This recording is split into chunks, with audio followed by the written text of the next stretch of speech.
Բարև ձեզ հարգելի հեռուստադիտողներ, Civic-ի միտահավարում այսօր հյուրընկալել ենք Բուլղարիայի Վառնա քաղաքի Սուրբ Սարգիս եկեղեցու հոգևոր հովիվ Տեր Արմեն Քահանա Մելքոնյանին։ Օրհնեցեք Տեր Հայր։ Աստված օրհնել Լիլիթ ջան։ Ուրախ եմ, որ այսօր ծեր դաղավարի հյուրն եմ։ Արդեն միշտ հերագա գաբով ենք, բայց այսօր մեծ ուրախություն է ցեզ հետ լինել եւ face to face մեր ունգընտիրների հետ եւ ցեզ հետ այս հաջելի հարցազրույցը վարել։ Տեր Հայր, օրերս ԱԱԾ-ն բացահայտեց, որ Եզրած Ներսիսյանը գործակալ է, ձեզ համար նորություն էր սա։ Սա երբեք նորություն չէ, որովհետև մենք միշտ էլ իմացել ենք, միշտ էլ դա հասկացել ենք, այսինքն դա ապացուցելու էլ կարիք չկար։ Որովհետև ինչ է նշանակում, որ Եզրածը եւ իր աղբերը միշտ ստանում են շքանշաններ Պուտինից կամ Ռուսաստանի Դաշնությունից, դա իրենց որ առաքինության համար կամ որ առաքելության համար է։ Դա անհնար է որ դա լինի այն պատճառով, որ իրենք լավ ծառայություն են մատուցում հայ առաքելական եկեղեցու Ռուսաստանի մեջ, այն ինչ որ այսպես չէ, այլ բարձրապես, որովհետև իրենք լավ ծառայություն են մատուցում Ռուսաստանի Դաշնության եւ KGB-ի մեջ են լավ ծառայություն են մատուցում ուդար ուժերին, որովհետեւ դգարացնեն Հայաստանը։ Իսկ այս փաստաթղթի բացահայտումը բարձրապես մեկ էլեմենտ էր, որովհետեւ փագեն նրանց բերանը, ովքեր որ ասում են, որ սուդ է, սենց բան չկա, սա փամփասանք է եւ այլ, եւ սա բացահայտվեց։ Այսինքն ինձ համար ոչ մի կարեւորություն չունի, որովհետեւ դա միշտ հստակ է եղել եւ բացահայտ է եղել։ Այս բացահայտումից հետո կարող ենք ենթադրել, որ եկեղեցու ներսում պակ այլ գործակալներ եւս կան։ Այո, դե բնականաբար, եթե գլուխը գործակալ է, բնականաբար ինքը պիտի զինվորակրե նաեւ այլ անդամներ այդ եկեղեցու մեջ, եւ ես ինչքան որ գիտեմ, ինչքան որ իմացա, այսօր կամ վաղը մի հոգեվորական պիտի բացահայտե իր իսկ գործակալ լինելը Գդրիչ Ներսիսյանի հետ միասին, որ թիմում են կատարել։ Միանալու։ Վերջերս Մայրաթոռի Բաքում տեղի ունեցավ բողոքի ակցիա, երկու կողմից էլ մասնակցում էին եւ ձեր աջակիցները եւ ընդդիմադիրները, նախ ընդհանուր ձեր դիտարկումները այս ամեն ինչին, այդ միջադեպերին եւս, եւ նաեւ ընդդիմության մանիպուլյացիաները նաեւ ԱԱԾ բացահայտման հետ կապված։ Նայեցեք, այդ հանդիպման մասին շատ խոսվեց, այդ հանդիպումը շատ մաքուր, անգերց հանդիպում էր, այսինքն ինչպես որ սրբազաններն էլ այստեղ ծեր դաղավարում ասեցիք, մենք բարձրապես պիտի գնայինք այնտեղ, որովհետեւ մեր եպիսկոպոսները պաշտոնական հանգամանքով մի նամակ ներկայացնեն եւ բանջեին Գդրիչ Ներսիսյանի հրաժարականը եւ դաջարում մի հատ աղոթք պիտի անեինք եւ դուրս պիտի գայինք, բայց իրենք որովհետեւ аферист են ծեր կորզած բարերով, այնպիսի ցևով ժամերը փոխեցին, որովհետեւ մենք չկարողանանք դաջարմուտ կորձել, չկարողանանք աղոթել, այսինքն ամեն ինչը խանգարվեց, բայց նպատակը սիմվոլիկ էր, որ այդ նամակը հանձնվեց վերջին պաշտոնական գոչը Գդրիչին, որովհետեւ հրաժարի։ Հիմա այնտեղ ներկա այդ ուժայինները, անշուշտ ես ամոթանք եմ տալիս Գդրիչ Ներսիսյանին եւ իր բենդեին, որ իրենք միշտ անպաստանում են ներկա իշխանությունները, որ միջամուխ են լինում եկեղեցու ներքին գործերին, բայց մենք տեսնում ենք, որ իրենք իրենց ցերկով, իրենց առաջարկով, իրենց գոչով այդ մույս քաղաքական ուժերը եկած էին, որպեսզի պաշտպանեն Գդրիչը, ումից պաշտպանեն։ Ախր մենք խուլիգաններ չենք, որ պիտի գնայինք ինչ-որ մեկին վնասենք։ Մեր բարդականությունը այնտեղ շատ հստակ էր, այնպես որ այդ դեպքից հետո ոչ ոք թող չասի, որ Բեդությունը միջամուխ է լինում եկեղեցու ներքին գործերին, որովհետև եկեղեցին ինքը միջամուխ է դարձնում դարբեր ուրեմն գուսակցական կառույցներ եկեղեցու ներքին գործերին։ Հետևաբար, եթե դարբեր ուժային կամ գուսակցական կառույցներ մուտք են գործում եկեղեցու մեջ կաթողիկոսի պահանջով, ինչու մեր հանրապետությունը կամ մեր կառավարությունը կամ մեր ուժային կառույցները ինչու իրավունք պիտի չունենան մուտք գործել այդ եկեղեցու ներքին կյանքի մեջ, նկատելով ինչպես որ վարչապետն է ասում, ինք նաև այս եկեղեցու անդամներից մեկն է։ Նայեք, Տեր Տարոնին, Տեր Արամին, Տեր Թադեին կարգալույց հռչակեցին, հոգևոր խորհրդից անեցին 3 եպիսկոպոս արքեպիսկոպոսներին, մինչդեռ մենք չտեսանք օրինակ նույն Արշակ Խաչատրյանի դեպքով, երբ որ արդեն պարզվեց, որ այդ խայտառակ տեսանյութերում ինքն է, ինչպես նաև այսօր տեղեկացանք, որ ալկոհոլիզմով տառապող ամենայն դեպս այդպես է տեղեկատվությունը գալիս, Կիրակոս եպիսկոպոսին Գդրիչ Ներսիսյանը նշանակել է գերագույն հոգևոր խորհրդի անդամ, այս մարդկանց կարգալույս չի անում, դեռ մի բան էլ պաշտոններն է բարձրացնում, իսկ այն 3 քահանաներին, որոնք գրեթե ոչինչ չէին արել, ինչ որ անհիմն մեղադրանքներով կարգալույս հռչակեց։ Այսինքն դա միշտ այսպես եղած է Լիլիթ ջան, բայց որովհետև դուք հերու եք եկեղեցական կյանքից եւ դա անշուշտ է մեղադրելի չէ, դուք ստիպված չեք միշտ իմանալ եկեղեցական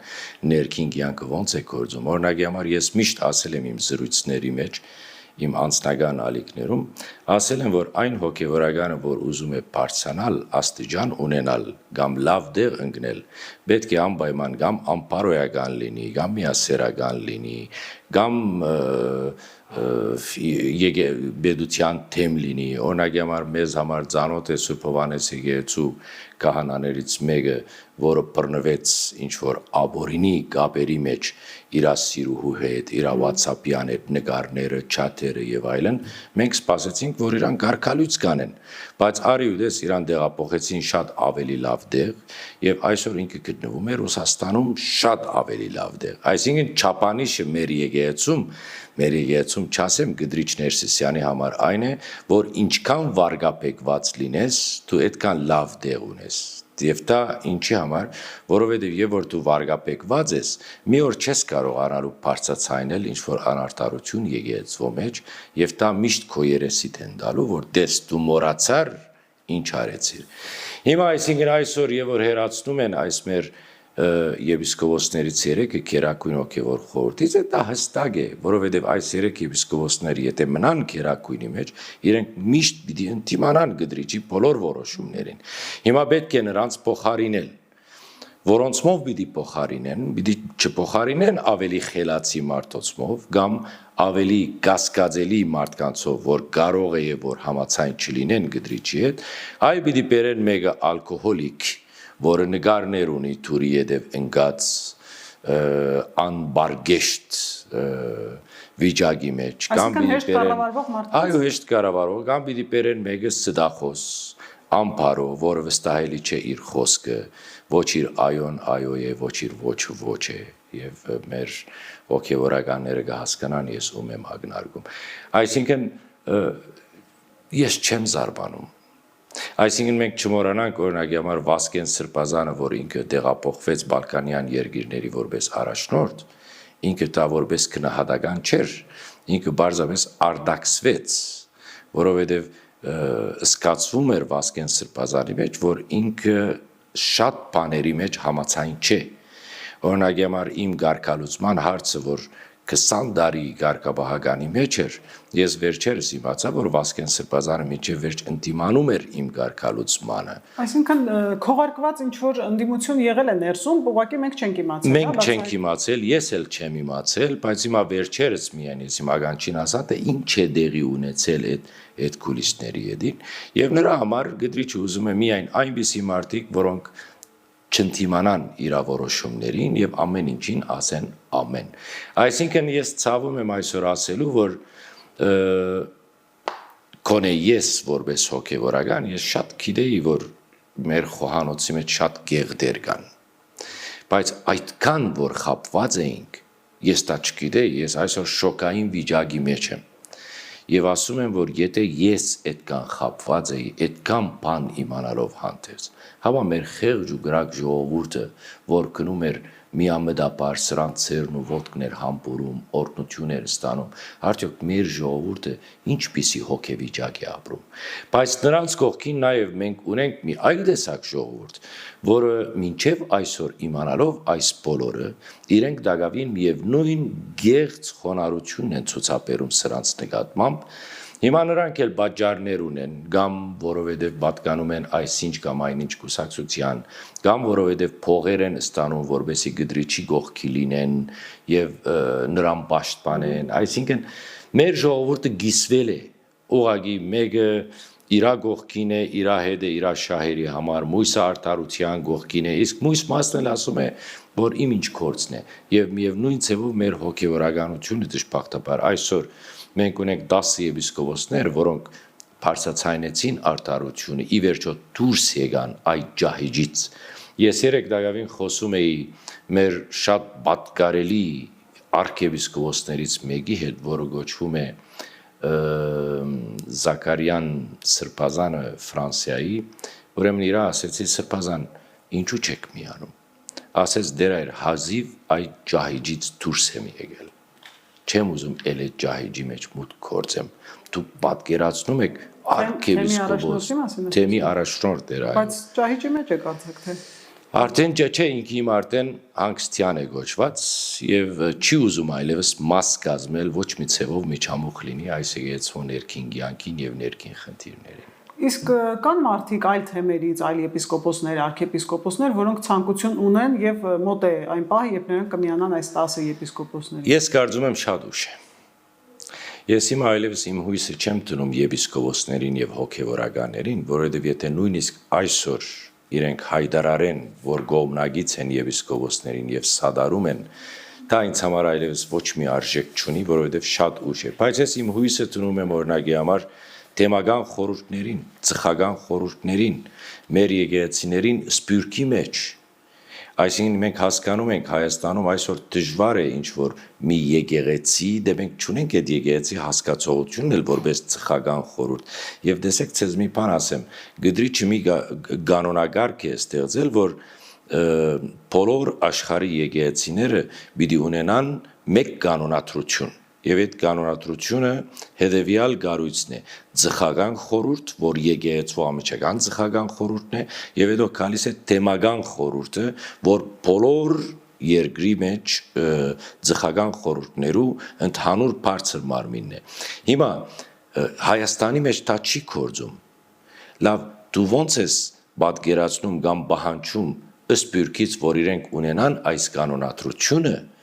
երբ Հայաստանի մեջ այդ կանոնադրությունը չի կորձում։ Հիմա ինչ եմ ուզում ասել։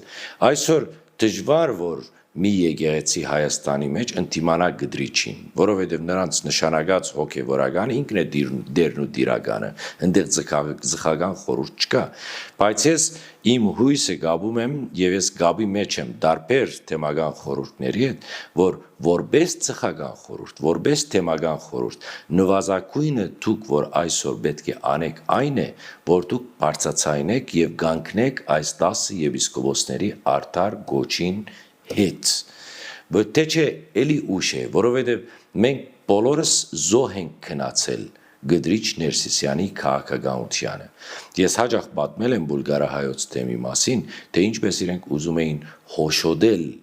Բուլգարիայի թեմը իր գալվածներով, եւ հոշոտեցին օրինակի համար Ռումենիո թեմը։ Ռումենիո թեմը, որտեղի եպիսկոպոսը Դատև Հակոբյանը իր մարդն է, այնտեղ այդ բոլոր կանցերը, արժեքները, հնությունները, բոլորը դարվեցին Ռուսաստան եւ աջուրդի ձախվեցին Անգլիայի մեջ։ Մենք սա վաղուց բարձրացայնեցինք, բայց ցայն բարբարոանաբադի եւ այդ քահանաներից մեկը, որ բերեց փաստերով Գդրիչին ներկայացրեց, որ տեսեք ձեր եպիսկոպոսը ինչ է անում։ Այդ քահանան Գդրիչը իրան ասեց, որ քրա ես պետք եղածը կդնորինեմ, դակավին մարդը Սամարիոտի մեջ չհասած դուն իրագարկալուծման հրովարադակը արդեն ստորագրված է։ Այսինքն պատկերացնում եք, որ եկեղեցին ինչ ներքին օֆշոր է ապրում։ Ախր մեր ժողովուրդը սա չի դրամապանում։ Եվ ասում է, որ օձյալ է, որ ինչ օձյալի մասին է խոսքը։ Օձյալ չի նշանակեր, որ բերես Պետրոներով միրոն գցես նրա գլխին է չեղավ օձյալ։ Օձյալ լինում է այն ժամանակ, եւ որ ինքը իր հոգին օծված է, եւ որ Սուրբ Հոգին կորձում է նրա մեջ, որպես ինքը այս եկեղեցին առաջնորդի առաքելական ուղիղ վարդապետությամբ այս մարդիկը շեղված են։ Եվ այսօր եւ որ ասում են ինչու Կաթողիկոսի անունը չեք տալիս, մենք ըստ Սուրբ Գիրքի մեզ արգիլված է աղոթել Կաթողիկոսի համար։ Արգիլված է Կաթողիկոսի անունը բարձրացնել եկեղեցու մեջ եւ հստակ Սուրբ Գիրքը ասում է, ես չեմ ասում ձեզ, որ աղոթեք այն մարդկանց համար, որոնք մահացու մեղքեր են կործել։ Եվ այս մարդը չմնաց մահացու մեղք, որ չի կործել։ Ես սրա համար ոնց աղոթեմ։ Եթե իր համար աղոթեմ եւ իր անունը նշեմ բادرակի ժամանակ, ես Սուրբ Գրքի հակառակ կործած կլինեմ։ Ես իրանք չեն հասկանում։ Դժբախտաբար այս է իրավիճակը, շատ ցավալի է։ Ըստ Բաղրամյան 26 տելեգրամյան ալիքի տեղեկությունների ռուսաստանյան որոշ ուժային կառույցներ կանխատեսումներ են արել, որ Կտրիչ Ներսիսյանը շուտով այլևս չի կարողանալու վերահսկողություն իրականացնել Հայաստանում եւ կամ պետք է հրաժարական տա կամ լքի երկիրը եւ այս սցենարի դեպքում հաշվարկված է, որ նրան կառաջարկվի չհրաժարվել կաթողիկոսական գահից, այլ կաթողիկոսի կարգավիճակում տեղափոխվել Ռուսաստան եւ այնտեղից հեռակա կառավարել։ Թող գնա։ Խնդրում ենք։ Հնարավոր է նման բան։ Թող գնա, ես լսեցի այսպեսի բան, որովհետև մենք չմոռանանք նաև որ դարիների, ես վերջին մանավանդ դարիներին խոսում է, որ Ռուսաստանում ինչ որ ջեմարան են պատրաստում, որովհետեւ այնտեղ հայ աշակերտներ պատրաստեն ապագայի հոգևորական լինելու համար եւ այլն, այսինքն այդ աշակերտների բնօրինակը մենք ունենք այստեղ։ Այս խուլիգանությունը, որ գա այսօր, բոլորը իր արդատրած աշակերտությունն է եւ կարծում եմ, որ Ռուսաստանը ամենալավ վայրն է իրենց համար, որովհետեւ այնտեղ իրենց մագարտակի եւ իրենց որակի հոգեվորականություն արդատրեն։ Թող գնա, դա չեմ կարծում մեզ կխանգարի։ Այսինքն, այո, դա մի ցևով պիտի խանգարի, որ մենք ունենալու ենք երրորդ աթոռ։ Մենք արդեն ունենք մի աթոռ Մեծիդան Կիլիկիո կաթողիկոսություն, ունենալու ենք այստեղ երկրորդ աթոռ եւ այնտեղ լինելու է երրորդ աթոռ, բայց ի վերջո, այսինքն նրա լուծումն էլ գա, այսինքն այստեղ մայր աթոռը մնում է մայր աթոռ։ Եվ երբ որ մենք այստեղ ունենանք մեր օրինագելի կաթողիկոսը, ինչ էլ լինի այնտեղ Մոսկվայում կամ Ռուսաստանում, այստեղ կարող են իրան կարգալույծ անել կամ հերետիկոս անվանել կամ չեզոքացնել, այսինքն դա կարելի է, անշուշտ է դա նոր խնդիրների թուր պիտի բանա, նոր խայդարագությունների թուր պիտի բանա, բայց դե այս մարդիկ վարժեն խայդարագության եւ բախարագության, ուղղակի չեն ամաչում։ Ես սարմանում եմ։ Տեր Արմեն, ի՞նչն է Կտրիչ Ներսիսյանի հույսը, չէ՞ որ մենք տեսանք, որ ամեն դեպքում նա մեծ աջակցություն ունի, որքան էլ որ փորձեցին կազմակերպված ինչ-որ խմբերի բերել, ի պաշտպանություն, ի աջակցություն իր եւ իր համախոհների։ Ի վերջո մինչեւ ինչքան կարող է ձգել նա։ Նայեք, ես կարծում եմ ինքը հույսը չի գդրում, ինքը մեկ հույս ունի։ Իր եղբայր Եզրասը այնտեղ Մոսկվայում, որովհետեւ այնտեղ ամեն ինչ պատրաստված է այս ընտանիքի համար։ Այսինքն այնտեղի, եթե առաջնորդարանը տեսնեք, մի հսկա գառույց է։ Ինք եւ եղբայրը այնտեղ կարող են ապրել եւ վայելել իրենց ունեցածը, իրենց պարկը մինչեւ իրենց կյանքի վերջը։ Այսինքն դա է միակ հույսը։ Եթե Եզրասը չլիներ, այս մարդը վաղուց հրաժարվել էր, որովհետեւ գնալու դեղ չունի։ Ուր պիտի գնա, եթե Հայաստանում մնա, ինքը փողոց չի կարակալ։ Ինքը չի ազատվելու թուկումուրից եւ չի ազատվելու այս օրինաբահ մարմիններից, որ պիտի պահանջեն ամեն օր իրավերեն մի տեսակ բացահայտում պիտի անեն եւ պիտի կանչեն օրենքի արժեվ կանգնելու, որովհետեւ այս մարդը առաջին օրվանից, որ եկել է այս աթոռին, ինքը մինչեւ վերջ ոչիրներ է կորձել։ Եվ որ ես ասում եմ ոչիրներ, դա միայն ֆիզիկական իմաստով չէ ոչիրը, եւ որ դու մարդու ասկային հոգին ես սպանում, դա ոչիր է։ Եվ որ մարդու հոգևոր հոգին ես սպանում, դա էլ ոչիր է։ Սրանք սպանեցին մի ամբողջ սերունդ։ Այսօր ես հաճախ հանդիպում եմ մարդկանց, որոնք քրիստոնեությունից ոչ մի բան չգիտեն։ Դա ում մեղքն է։ Մենք չենք մեղադրում մարդուն, որովհետև մենք չենք ունեցել դվող։ Մենք կարանք պահանջել այն ինչ որ մենք դվել ենք, բայց եւ որ ոչ մի բան չենք դվել, մենք ոչ մի բան չենք կարող պահանջել։ Այս մարդիկը ուղղակի աբագանեցին ամբողջ ազգը։ Այս մասով օրինակ վարչապետը վերջերս մի ելույթ ունեցավ եւ Գերմանիայում էր հենց եւ ասել էր, որ ամենամեծ աղանդավորը դա Կտրիչ Ներսիսյանը եւ իր նեղ շրջապատն են, որոնք էլ հենց քրիստոնյաներին վանեցին եկեղեցու։ Ես երկրորդում եմ եւ երրորդում եմ, դա ամենամեծ աղանդը այսօրվա քահագալն է եւ այն նեղ շրջանակը, որ իրեն սադարում է։ Նախ ինչ է գոչվում աղանդ։ Աղանդ, այսինքն մեկը, որ քեզ շեղում է ուղղապար հավատքից։ Բայց ախր այս մարդիկ ոչ թե քեզ շեղում են ուղղապար հավատքից միայն, այս մարդիկ քեզ դանում են դեպի գրաբաշխություն, դեպի անձնաբաշխություն, դեպի աթոռաբաշխություն, սրանից ավելի մեծ աղանդ ինչ կա։ Բարոն վարչապետ, դուք այս բառերը բոլորը իմանալով, ես չգիտեմ ինչ ծրագիր ունեք։ Ես չգիտեմ ինչ եք պատրաստում, խոսքը սողում եմ վարչապետին, բայց դուք ասեցիք գրգնում եմ անգամ առաջ, ամեն մի րոպե, որ գդրիչը մնում է այս աթոռին, ինքը ավերներ է կործում այս եկեղեցում, թույլ մի տակ ռոբեները շատանան։ Ռոբե առաջ մենք պետք է ցերպազատվենք։ Եվ գոչ եմ անում նաև մեր ժողովրդին, որ սադար կանգնեն մեր եպիսկոպոսներին։ Տեսեք, իմ ընդհանրապես ես որ հարցազրույցներ եմ անում, ուղղակի այսին այդքան խեղճ են մեր թղթակիցների հարցերը, որ պենք լինա, չգիտեմ, եղբայր մոռացեք, հիշեք, որ այս 10 եպիսկոպոսները իրենց ամբողջ աբական, իրենց եպիսկոպոսական կյանքը, իրենց աթոռները, իրենց ամբողջ կյանքի ուղին, որը իրենք մշակած էին, որովհետեւ լինեն այս եկեղեցու առաջնորդ, դրել են զոհասեղանի վրա։ Եվ այս բոլորը զոհողություն է հայ եկեղեցու համար։ Մենք պետք է այս էջերը դարձնենք եւ փագենք այս էջը եւ կանգնենք սադարենք մեր եպիսկոպոսներին, որովհետեւ իրենք կարողանան ուրեմն հասնել հաջողության եւ այս մայրաթորը այս բղծությունից ցերպազատվի։ Եվ ամփոփելով ի վերջո ինչ սցենար է կանխատեսում որոշ եկեղեցականների եւ իշխանության միջև այս ցկցկվող հակամարտության մեջ։ Նայեցեք, սցենարները շատ են, բայց ես կարծում եմ ամենահավանական սցենարը ես անցյալները մի սցենար էի առաջարկել եւ ես ուրախ եմ, որ մեր եպիսկոպոսները այս սցենարը նկատի ունեցած են։ Այսօր 10 եպիսկոպոս դա գազմում է մեծ իշխանական ուժ մեր եկեղեցում։ Այսինքն պատկերացրեք, որ 5 եպիսկոպոս կամ 7-ը կարող են նոր կաթողիկոս օծել։ Դա մեծ իշխանություն է։ Եվ այս բարակային մենք ունենք 10 եպիսկոպոս, այսինքն կարող ենք հեշտությամբ մի նոր կաթողիկոս ունենալ առանց վարանելու։ Ինչն է խանգարում։ Հիմա ինչն է խանգարում։ Խանգարում է, որ գդրի չկա այս աթոռին բազմած։ Անոր համար, որովհետեւ մենք ցերպազատվենք այն անպաստանությունից, որ բեդությունը ինքը կորձում է եկեղեցու թեմ եւ բեդությունը միջամուխ է լինում։ Ես կոչ արեցի, որ մեր եպիսկոպոս հայրերը ուղղակի թիմեն իշխանություններին, թիմեն իրավաբահ մարմիններին,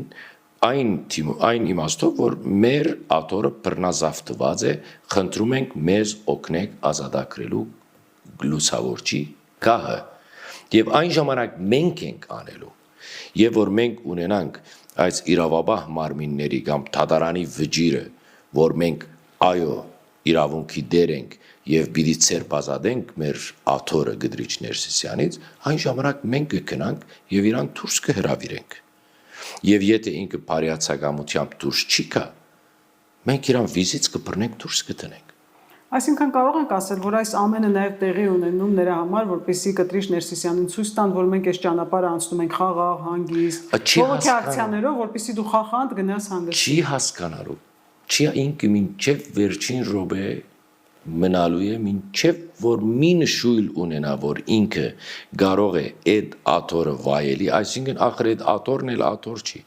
Սենց քարե մի աթոռ ասարկել, ժայր, որ նրա վրան նստել էլ չի կարելի է ախր, կսարի, գմերնի ինտեղ։ Այսինքն ինչ ես ուզում այդ կայից, այ մարդ են էլ վերցրու քո հետ գնա։ Հույսով եմ, որ մինչև դարվա ավարտին, ես այստեղ եմ մինչև դարվա վերջ, որպեսզի նշեմ Գդրիչ Ներսիսյանի հերացումը։ Թե չէ էլ ինձ հետ հարցազրույց չեք ունենալու։ Շնորհակալություն։ Շնորհակալություն Լիլիթ ջան։ Հիշեցնեմ, որ մենք զրուցում էինք Բուլղարիայի Վարնա քաղաքի Սուրբ Սարգիս եկեղեցու հոգևոր հովիվ Տեր Արմեն Քահանա Մելքոնյանի հետ։ Չմոռանաք բաժանորդագրվել CVKM-ի YouTube-յան ալիքին։ Հավանիչ տեսանյութը եւ բաժանորդագրվիչ նորությունները բաց չթողնելու համար։